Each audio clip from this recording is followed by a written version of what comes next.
Good morning, everyone. If you would, go ahead and open your Bibles to the book of Acts, particularly. We're going to continue at the end of Acts chapter 2. And while you turn to Acts chapter 2, I want to tell you that, again, I've taught Acts now 4 times in 6 years.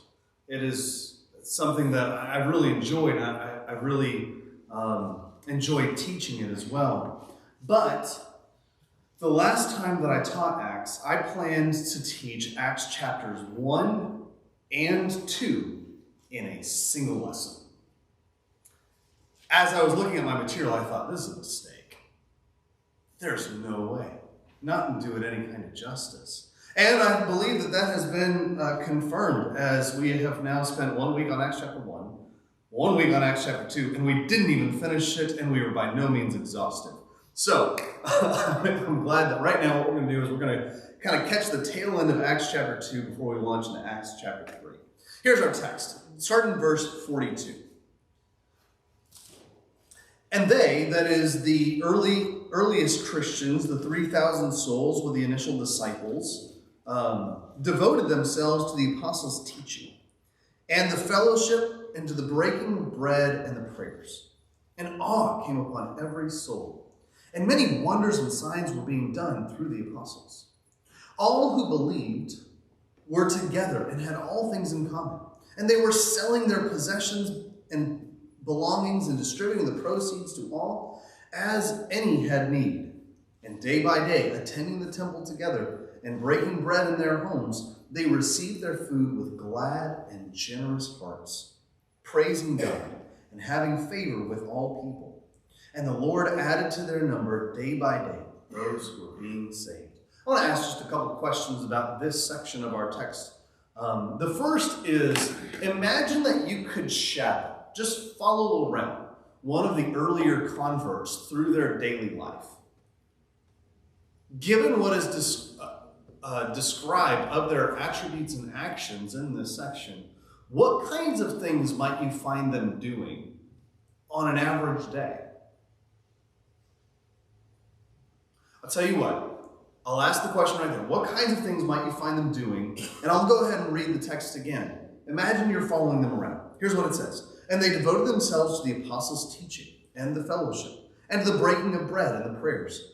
And awe came upon every soul, and many wonders and signs were being done through the apostles, and all who believed were together and had all things in common. And they were selling their possessions and belongings and distributing the proceeds to all as any had need. And day by day, attending the temple together and breaking bread in their homes. And they received their food with glad and generous hearts, praising and having favor with all people. And the Lord added to their number day by day those who were being saved. What kinds of things might you anticipate seeing them do on a day-to-day basis if you got to just follow them around? Miss Judy?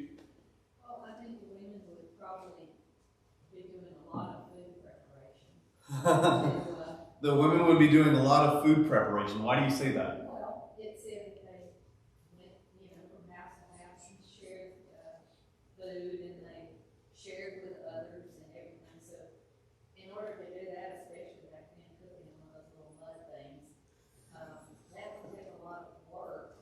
And I guess they could even be making clothes and sharing what they had. Sure. With other people. The men would be farming, trying to raise food. Good. To share, and maybe even see who they could help monetarily. Good. I love that you've kind of focused on some of the generosity aspects of what we see in the early church. And I also appreciate that it just simply says that they are day by day attending the temple together and breaking bread in their homes, and they're all receiving their food with gladness and generous hearts. That there's a lot of table time together where they're just enjoying meals together. And the fact that you bring that up as an act of generosity isn't just about the food that's given. Oftentimes for them, it was about the work that had to be done too. And I like that you say that I can't imagine cooking over one of those little mud things. They didn't exactly have the ovens that we have, and it was a little bit more of a complicated process that required a lot of work. So when they're being generous, they're not just being generous with their possessions, they're also being generous with their time and their service to other people. Great point concerning their generosity. Todd, what were you going to add? And there also would be a lot of organization to it, because gathering the proceeds and deciding where they go, who's in need, that wasn't just, it don't sound like an individual effort, it sounded like a joint effort, but it would have to be. Good. So part of their generosity also includes the fact that they're selling their things and then they're distributing that. Now, you could do that on an individual basis, where you could just sell your stuff and then you find someone in need. But what we see, even by the time Acts chapter 6 rolls around, is that some of their generosity is being organized, and at that point, it wasn't organized enough. You also see in Acts chapter 4 that as they're giving, they're even selling whole lands, and what they do in verse 35 is it says that they laid it at the apostles' feet. And so, yeah, there is within the apostles some administrative stuff where they're just trying to figure out how to maintain this whole community and the generous works that they're doing. Jim, you had your hand raised, and then I think Mark, did you also? Okay, Jim, go ahead. Almost reminds me of maybe the Amish, what we would picture the Amish. Why do you say what we might picture of the Amish? Like somebody needs a barn, they all go there and they build a barn for them, or they do a lot of teaching. And I grew up in kind of that country, Indiana, where there were a lot of Amish. So in the Amish, what you see in them is a real picture of community. It's almost life together, in which work is done together, eating is done together, worshiping is done together. Everything is really kind of knit into the larger community. That's something that I think in many ways feels very detached from us, because, well, if you followed us around on a daily basis, do we even see one another? I mean, in many times, unless we're biologically related, most of the time the answer to that question is no. We can go to our individual homes, we go to our individual jobs, we go to, we can be very disconnected in many ways. But I like that you're pulling the fact that even in modern times, there are some communities that might look a little bit closer to this. It's kind of a cool picture. What else? What kind of things might you imagine them doing on a daily basis? Go ahead, Don. There was a lot of fellowship, as you just mentioned, but when they would meet, they would be teaching one another. It said that they were meeting regularly with one another. Good. There was also there were miracles being happened by the apostles. Good. Which I'm sure, as we see maybe in the next chapter or two, that had a big influence on a lot of people. Good. But it's like you said, we all should be family. Yeah. And care about one another, keep up with one another. Good. See what their needs are. You see, let me point out from your answer some of their almost daily devotional practices, just some of the religious things that they have going on a day-to-day basis. It says in verse 42, they devoted themselves. That is, that they are determined this is part of their life, and they're making it part of their life, to the apostles' teaching. So one of the things you might find them doing is just sitting down and listening to one of the apostles' teaching. And they're doing that on a day-to-day basis. And then it says, and the fellowship, that is their partnership in many aspects, to breaking bread and prayers, so they're spending social time together. But then it says in verse 46, and day by day attending the temple together. So some of the things that they're doing, they might have been listening to the apostles within the temple grounds, but their life together is not just filled with mundane things like eating or working or whatever they might be doing on just a horizontal basis. There's also a vertical element to their relationship together. They're praying together. They are studying together. They are, in many ways, worshiping together. And that was a part of their constant interaction as well. Todd, go ahead. Yeah, so in verse 44 it says they were together and had all things in common. Mm-hmm. So that's important. Absolutely. Bob, go ahead.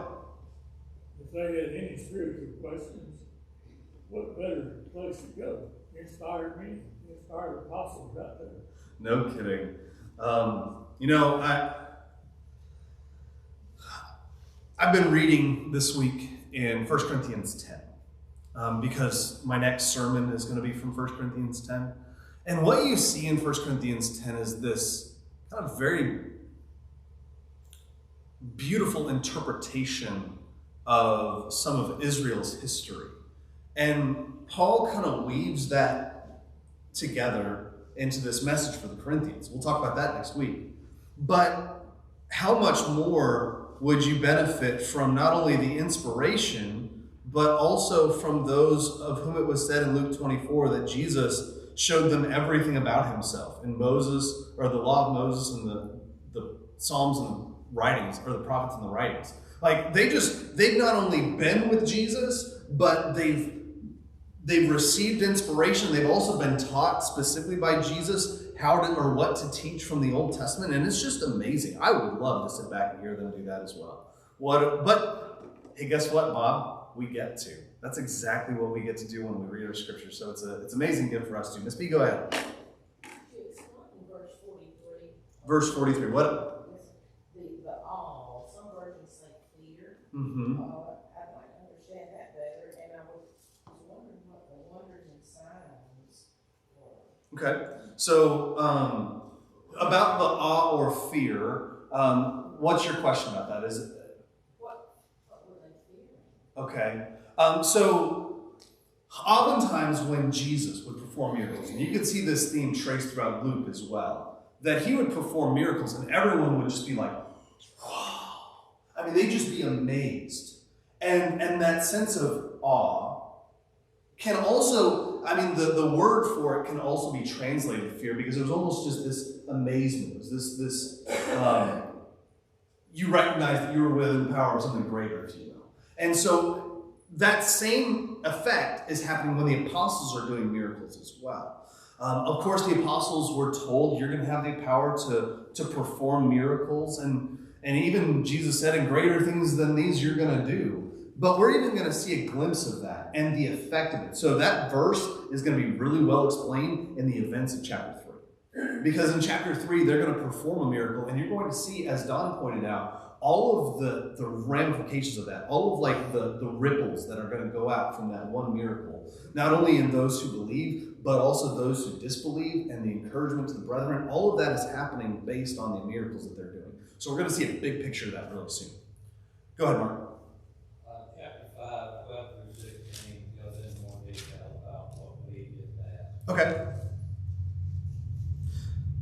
I'll go ahead and read that then. Acts chapter 5, verses 12 through 15. Also, to elaborate on that, it says, "Now many signs and wonders were regularly done among the people by the hands of the apostles.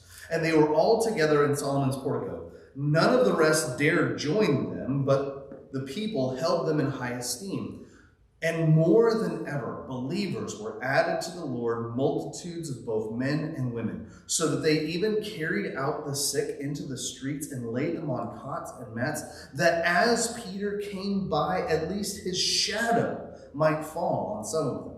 The people also gathered from the towns around Jerusalem, bringing the sick and those afflicted with unclean spirits, and they were all healed." Thank you, Mark. That's a great reference and a great explanation of that. So we've gotten this picture of what daily life for the early Christians would have looked like. So here's my next question. What would our church need to do to better reflect the priorities of the early church? If we're going to be like the first Christians, if we're going to be like the early church, what do we need to do to look more like this? What do you think? Don, go ahead. Follow that example we just read about. Okay, great. Follow the example. I'm going to put that as the overall answer. So what specific things do we need to do to better reflect the priorities of the early church? Miss Judy, go ahead. Put the needs of others into our week. In other words, sometimes I'm bad to leave thinking I'm going to do this or that, and I never do it. Okay. I'll never send that card that I meant to send, and that's only, that's just me getting my world too much involved and not thinking about my church family enough. And so I think thinking more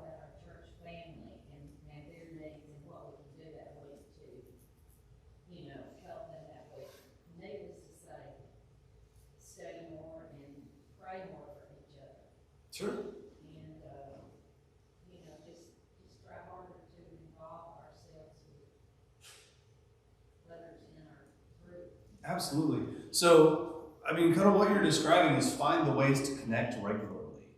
I like the way that you said find ways to include each other's needs on a regular basis. She even added, in case you couldn't hear her, that there are oftentimes things that she thinks, oh, I should do that. My brother or sister needs this, and I should do that. But then we get so caught up in our daily living that it's easy to forget and then not include our brothers and sisters. And so finding ways to not just think with good intentions, but also make sure to incorporate that into our daily life as well is a great thing, to just re-knit each other into our daily living. That's a great point. And then you said study together and pray together, or even pray for each other. I like pray together as much as possible, because you really do see them together devoting themselves to prayers. And I don't know if you've had this experience. Have you ever said, oh, I'll pray for that, and then you don't? Ever been there? Yeah, me too. And one way that I have found that can keep that from being a good intention rather than a good action, or a good action rather than just a good intention, I guess, would be just pray with each other. There's something powerful about someone, while you're with them, praying for you. It's humbling and it's refreshing. And if you can do that with someone, even if it's down to if you're communicating in some way non-verbally, email, text message, direct message, whatever, just write out your prayer, whatever you're going to be praying for, and send it off. It's a great way to include that even in non-verbal forms. But pray with each other, absolutely. What are some other ways that we could better reflect the priorities of the early church?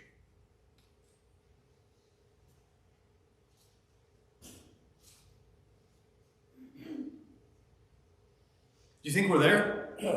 Think we're doing it? Go ahead, Bob. Seems like they just really went out of the way to be friendly, Good. and we don't see that much today. Okay. We don't see that much from other Christians today to go out of our way to be friendly? Sometimes, yeah. Okay. So going out of our way to be friendly could be a very good thing to... What would be one picture of friendliness that you can imagine that we just need to better incorporate together? Oh, maybe we come together, greet each other. Sure. Recognize each other, make eye contact with each other, all those things. So just in the way that we interact together to be more friendly, that's good. Yeah, yeah. Bob was one who, right after lockdown for COVID, when we finally got back together, and everyone's trying to figure out the new handshake. Yeah, there's the elbow, there's the fist bump. Bob had his version of like Shake hands. yeah, you literally just shake your hands even from a distance. And he said, I look forward to the day that that's no longer required. I know that just personal greeting is very important for you, but it's just the way that we interact together can show a lot about how we care about each other, and that is even within the time that we're spending time together here today. You seem like you're about to raise a hand, Jim, so I'm gonna go ahead and call you. Yeah, I really like verse 47, praising God and enjoying the favor of all people. Mm-hmm. We have our people that we choose to hang out if we're doing certain things that, like my daughter one time said, why don't you take these off? I'm like, because I want to enjoy it. Because I know you're going to talk the whole time. Our golfers in the room are laughing There's too. certain people that we want to do certain things with, and these people, they being around each other, they favor each other. They wanted to be with each other. Sure. Yeah.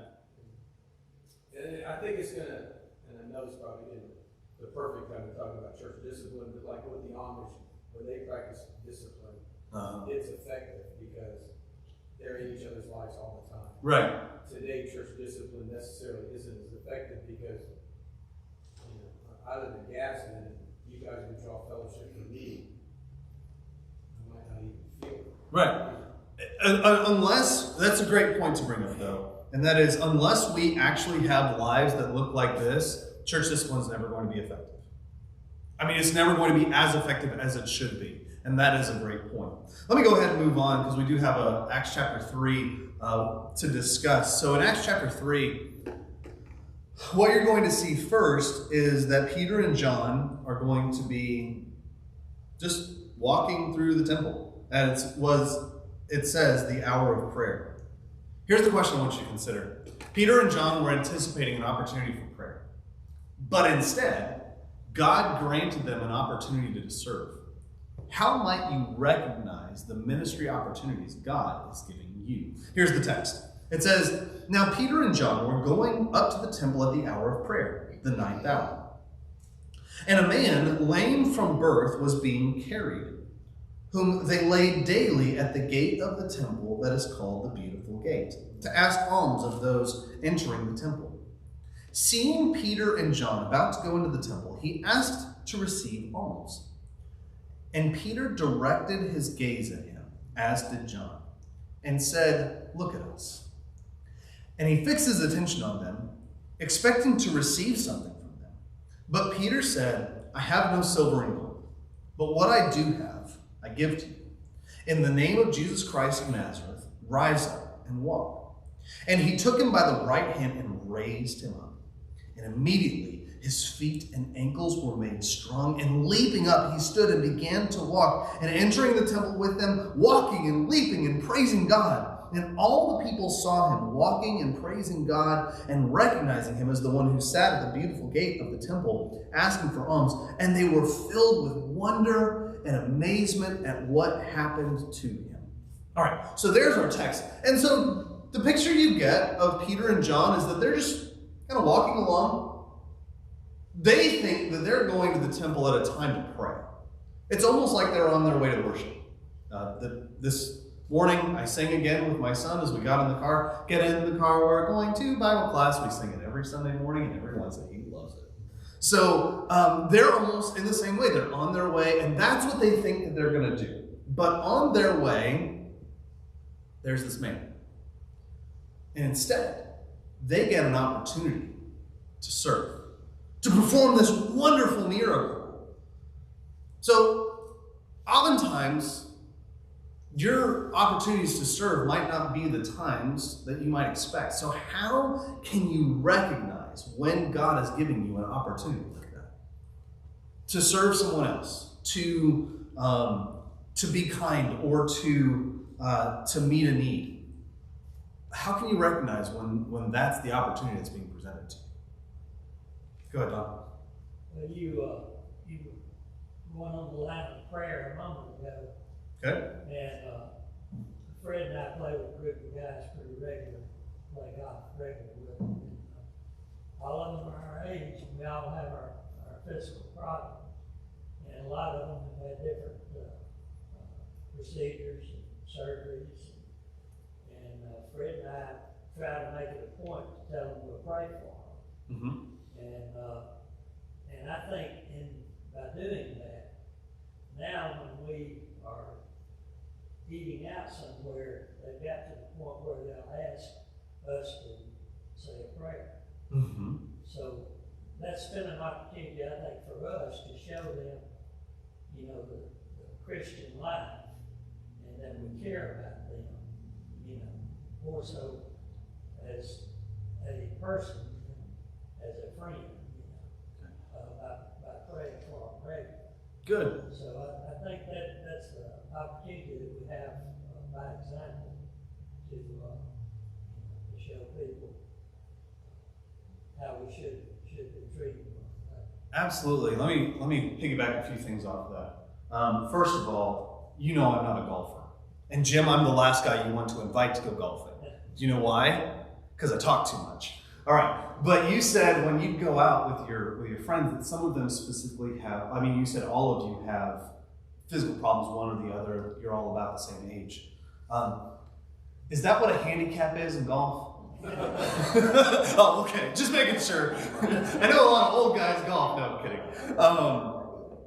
But But getting back to your real point is that that you see the needs, the challenges that are part of your friends' daily life. And because of that, you see an opportunity to reach out in a spiritual way. Just say something even as simple as, can I pray for you?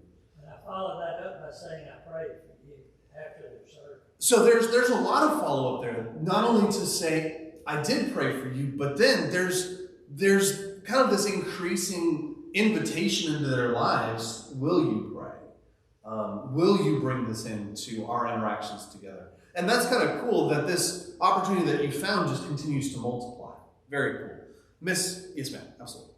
I think we have to humble ourselves. There's opportunities to serve everywhere, but it's usually messy. And we have to be willing to get in the mess. And don't be judgy about how anybody got in in a situation where they need to be served. Just put on the work gloves and serve. And that's what we have to be able to do and be willing to do. Can I just quote all of that and immediately put it on my notes? That's great. And here's what I love about that. So one of the things that Don talked about was, physical illness, right? And I think physical illness sometimes for us is a little bit more sterile to engage with because it's not your fault, right? You didn't ask to get sick. Most of the time, you might not even have intentionally caused it. And so to pray about someone's physical illness can seem a little bit easier for us. But when you talk, I'm just getting this impression from you that when you talk about serving others and dealing with their mess, you're not talking about physical illness, are you? No. I'm in HR, so you got so most of the time, when people come to me, it's a mess. It's a mess. And you have to just pick up. It's relational mess, it's personal mess, it's mistakes, it's decisions that they've made. And so I like that you're bringing out that kind of opportunity to serve, because that's the kind that we would go, okay, never mind, that's not what I want. I'll go find some other area to serve. I'll find something a little bit more convenient. But I love that in that moment, when you're talking about someone else's mess, that you just said, put on your work gloves and dig into the mud, dig into the mess. I really appreciate that, to not be afraid of the opportunities if what you see doesn't seem very comfortable. Thank you for that. Jim, you're raising your hand too. Yeah, I think whatever's on our mind is usually what we tend to think about a lot. Good, yeah. Seek ye first the kingdom of God and his righteousness, and all these things shall be added to you. So if we're in his word and doing stuff, we'll see some stuff we normally do. I just recently got certified to teach a boxing class of Parkinson's patients. Oh, okay. I had to go through a ton of certification to do that. And all of a sudden, I'm seeing people with hand tremors. I'm like, man, I didn't notice that. I'm seeing it because it's on my mind. Good. And I think if even going up to them, going, hey, remind me, have you heard of this program? And I think that if we do that, whatever tends to be on our mind is what we'll know. It's kind of like when you go buy a car and you've never had that car, and you've never seen one on the road, and all of a sudden you get one and you see Brazilian of them all over. You didn't notice that, Yeah. And it's kind of what's in your life. You'll see what you think about the most. So I'm gonna summarize that this way. Which moves first, your eyes or your mind? Do you think about what you see, or do you see what you think about? And oftentimes, when you're thinking about something, you see it more often as well. And that can happen. We need to train our eyes, with our minds, if you will, to see what is around us. I'll give you the car illustration very vividly. So Samantha, we've got baby number 2 on the way, and she's thinking, do we need a minivan? We might very well become the minivan people, by the way. And in so doing, we're just thinking about it. We don't even know what models are available. We're having to and all of a sudden now as we're driving down the road, minivan. I have ignored them for most of my life. But now that I'm thinking about them, guess what my eyes see? And that's just how this possibility of seeing opportunities around us also happens. When you're thinking about something, when you're thinking about a need, when you're thinking about what someone else might be experiencing, you will see it more. Your eyes can be trained by your mind. Now, I saw another hand. I don't remember where it was. Yes, ma'am. Ms. Jean. Well, I was thinking about this question, in order to recognize an opportunity, I think we have to have ourselves prepared. Okay. And I mean by that, the more you know, the more you have studied, the more you have learned, and the more that you realize that you were supposed to love other people, all other people, that kind of helps you prepare to take them on when they need help. Because when you're just walking through the world and you have no knowledge or you're not trying to live that Christian life, let's say, maybe you are that just automatically that kind of generous person. A lot of people aren't. They're just into themselves and they don't even look around them to see the opportunities. Right. But I think we can prepare ourselves, number one, by praying that the Lord will show us those opportunities and that we will be able to take advantage of the opportunities. And the other thing is, sometimes we answer problems that people are having and we don't even know we're answering them. Sometimes we, just by smiling at somebody or talking to somebody or encouraging somebody or in a song that you're sitting by somebody and it touches their heart, or a prayer that you've led. So we can answer opportunities in a lot of ways. Sure. Let me focus on that aspect of your answer where you said we kind of need to train ourselves and get ourselves ready to see other people. And what you kind of intimated a couple times is that a lot of times we don't even have that reflex. We don't even have that muscle trained. There is a book that I read recently, which I know I've referenced to you guys. It was called Brain Wash. Think of it as like brain cleansing.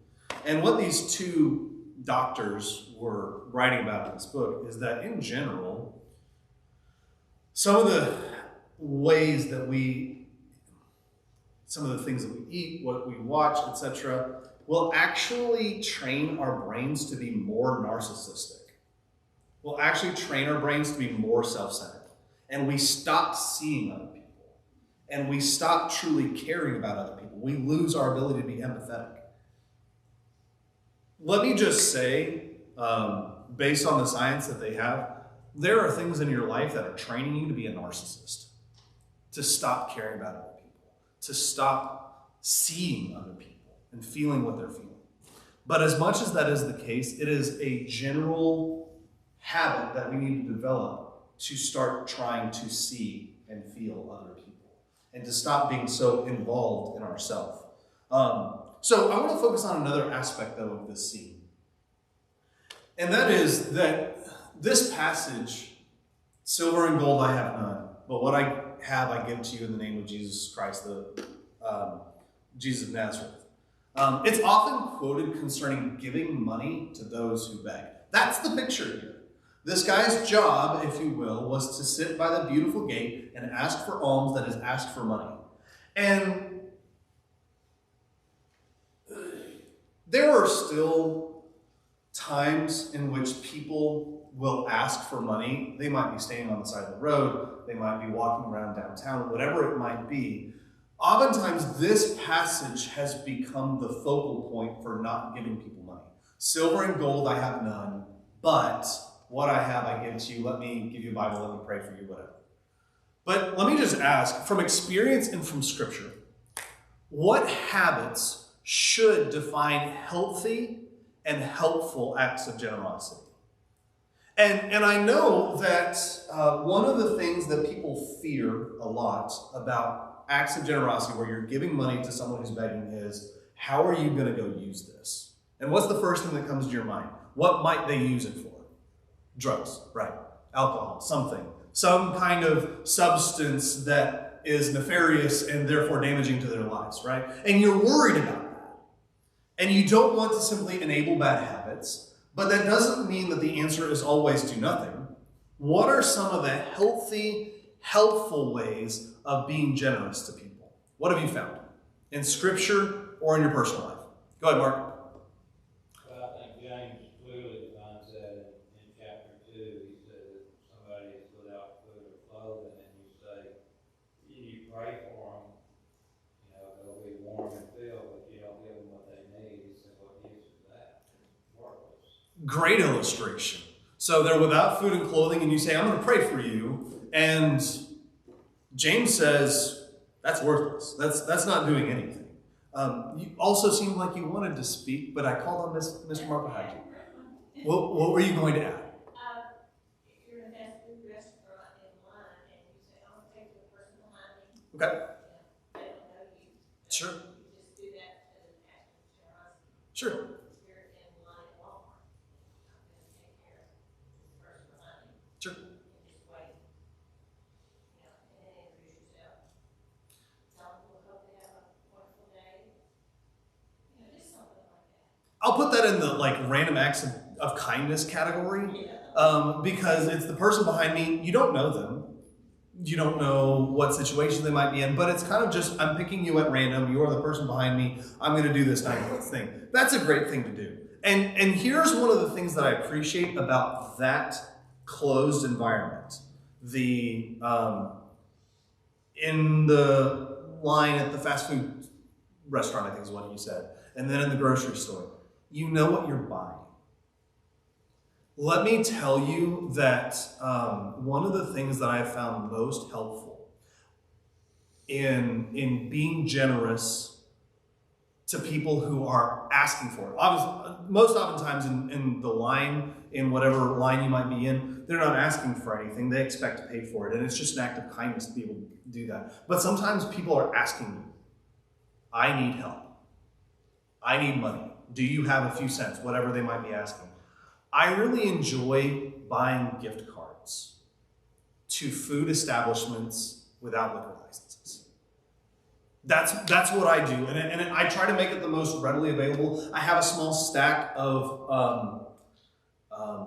McDonald's gift cards that if I'm walking through downtown, I take them with me, because I know that someone is probably going to come up to me and say, hey, do you have a few bucks? I can hand them a McDonald's gift card. I know what they're buying. I know that it's food, and I know they can't use it for something else. That is one way that I found that I can control it a little bit to a random person that I also don't know, but they're asking for a need. That's one way that I found is helpful. You can find other areas of doing that. You can offer instead, I'm just going to go, there's something right here. I know you want a cup of coffee or whatever it is. Let me go buy it for you. And you go through, and that kind of elongates the process also. You get to interact a little bit more, and that can be a really valuable thing, where you just walk in and say, I'm going to pay for this.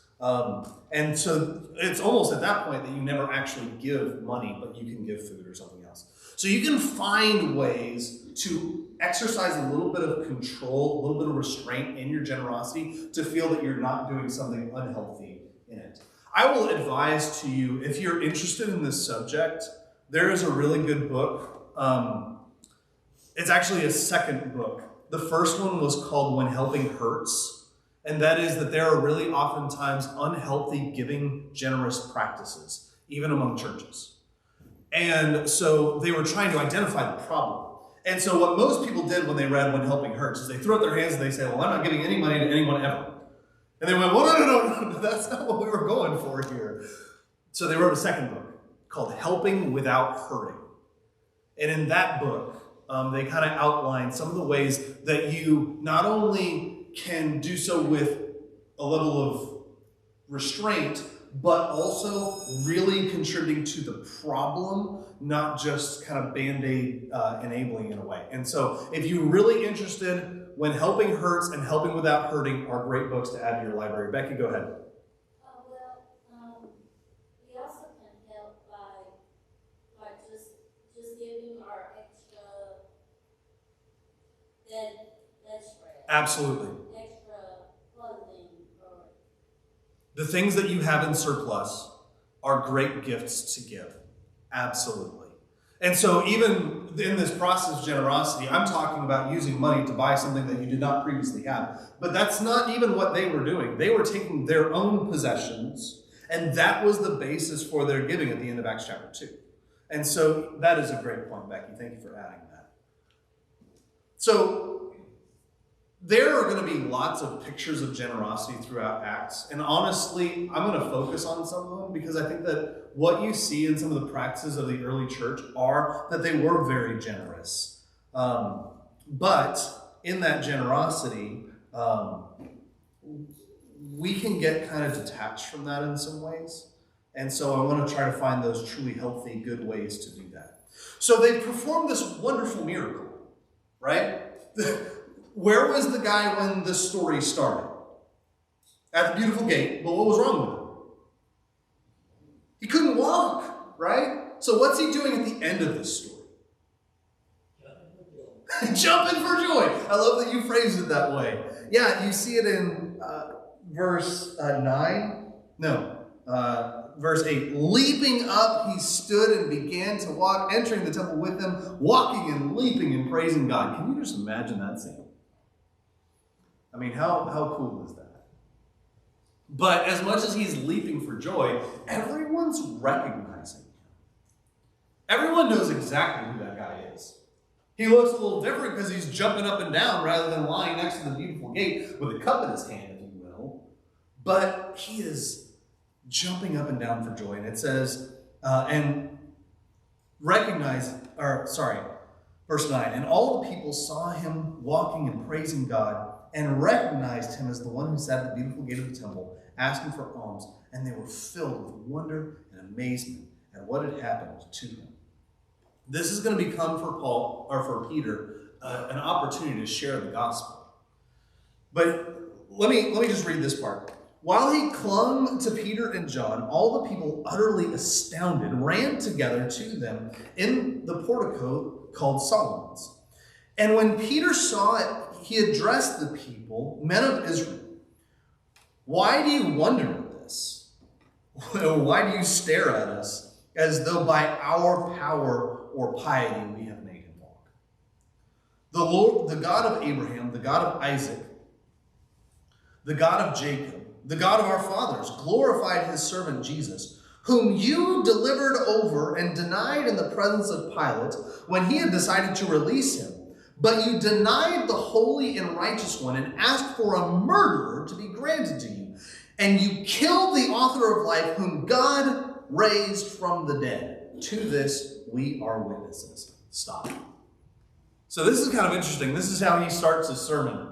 Usually preachers wait to the end to step on your toes, right? No, he's starting out with a bang. He's like, you killed the author of life. You delivered him over to death. And here's the interesting thing. He's going to bring up Barabbas. Barabbas is the one of whom Pilate, having these two prisoners in front of him, recognized that it was tradition during the Passover to release a prisoner. And so he's wanting to give them a choice. And he thought probably he's giving them a very obvious choice. That Barabbas is a notorious criminal. He killed someone in the insurrection. And then there's Jesus, who everyone loves. The Pharisees were so afraid to arrest him because the people loved him. And so here, let me give you these two options. Which one do you want me to release? Says Pilate. And I don't think that went quite how he wanted it to, or thought it would.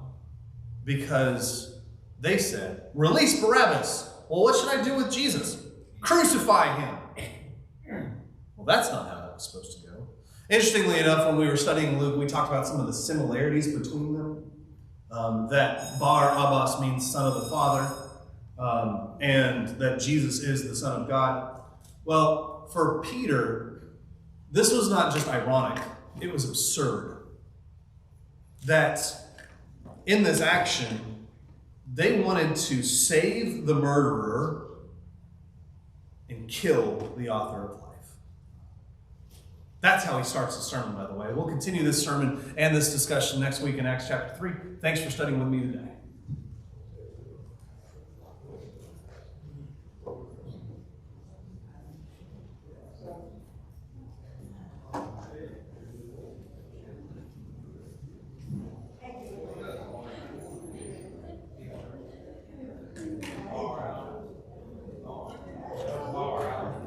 Is the reading Matthew 18 or was that last week? Matthew 18 is correct.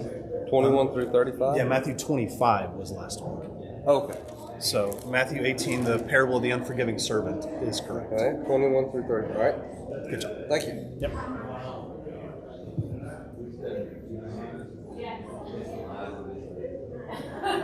Right.